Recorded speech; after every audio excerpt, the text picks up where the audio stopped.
You can order the oil pressure switch used in the video on CarParts.com via the link in the description. Turn your engine off. Set the parking brake. Pull on the hood release handle and open the hood.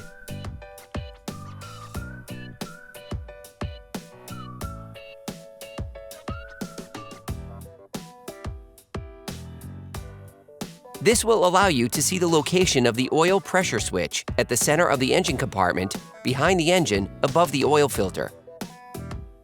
Remove the rubber protection.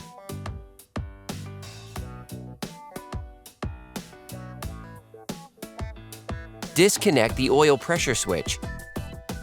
Place a fluid container under the pressure switch to catch any oil that may flow out.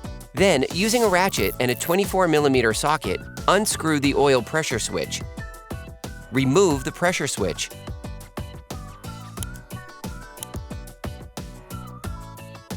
Clean the switch location with paper towels. You can order the oil pressure switch used in the video on CarParts.com via the link in the description. Take the oil pressure switch.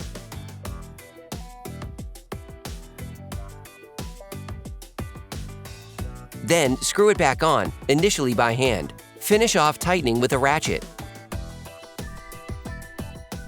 Hey, it's Alex from CarParts.com. If you enjoyed this video and want to support us, like, comment, and subscribe. Okay, back to work.